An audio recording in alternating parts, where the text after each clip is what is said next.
Hi, welcome back to ACL Stands. In this episode I'm going to be taking a look at this monster, the Hitachi 9230AU. This also is called the 3D9.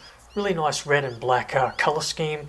So it has the 3D woofer system here, and there's just two speakers I think down in here, and then you have a two-way system. Detachable speakers. So looking on the front, you've got the tuner. Tuner seems to be working okay, dial works. You've got the band selections, single tape unit, Dolby NR, tape counter here, 5-band EQ. It's got LED VU meters, dual volumes, flat keys on this one, line in, radio and tape. The different types of tape here, different modes here, stereo, mono. Has RIF here, I'm not sure, it's got A, B and C. Possibly that could be a wide stereo or something like that. You can put it on power save, or you can have the super bass, which will enable the two woofers here. And here's your power button. Really nice metal grille. Looking on the back, oh, this thing's heavy. Antenna intact, really nice. Speaker, detachable speakers, I think I mentioned. This is a switchable input here, which is really nice. Phono or line in. Here we have got the line outs, and here's the line ins. So really cool. Two-prong power cord, nothing really special. 12 volts on DC. Battery compartment, and that looks absolutely perfect condition. Now I got this from a seller on eBay, and I'll put the name up on the screen here. So thanks very much for taking the time to wrap this up securely and safely, and it arrived in perfect condition. So big thank you to the seller. And I picked this up for, I think it was around about $75. Okay, so the problem with this unit is that it doesn't work. The seller has said that they plugged it in and nothing comes up at all. So it doesn't work on AC power, and it doesn't work on DC with the batteries. I have plugged this unit in. It did not power up. There's nothing more that I can really do from outside. Okay, so here's something really cool. If you have a look on the speakers, just zoom in a little bit so you can see. 3.5mm jack that's just in here, and that actually is engaged by this part here. When you lock this in, the little jack comes out into the side of the unit.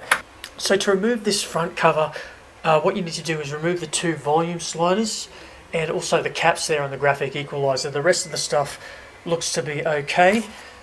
Now this one actually looks like it's missing screws, so I think it had two screws down the bottom, also a screw in the battery compartment. There's also a screw right in the center here, which you'll need a long shaft screwdriver to get that out. So when I open this up, this little spring here for the cassette door broke. You can see this little latch just here.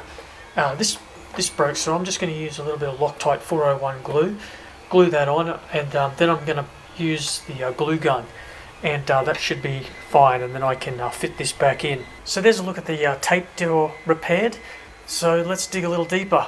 When I powered this thing on the other day, I did actually get a little flicker of light that came on the indicator at the front here, and also got a little bit of activity just on the VU meter for just a split second. The power supply board is just down here, so what I'm going to do is I'm pulling in a power supply and just have a quick look around. So I've got the unit powered on the battery terminal here. Now if we press the power button, you'll just notice for a split second that you get a little bit of power. See that? So that tells me that it is actually getting power. Open up this section here and just have a look at this circuit board here. Just tested with the multimeter here on those two pins that are coming in, and I'm indeed getting 6.6 volts. Is exactly what I'm putting out on the power supply. So I'm just going to take a quick look on this switch here and see what's going on. Okay, so here's a look at the switch that I've pulled out, and you can see that I think there was a little bit of a crack at the back of the switch, and I think that's what was causing the issue. Why that when you pushed it back to about here, and then released it just a little bit, the system would come on, but it wouldn't stay on. It only worked intermittently. Now I've ordered some new switches. Now I don't think they're exactly the same. They are 6-pin. But I think this section is a little bit smaller, so what I might have to do is actually 3D print a little extension piece. So that's where I'm going to leave it off of this video. The switch may be the culprit on this one. Thanks for watching. I'll see you on the next project.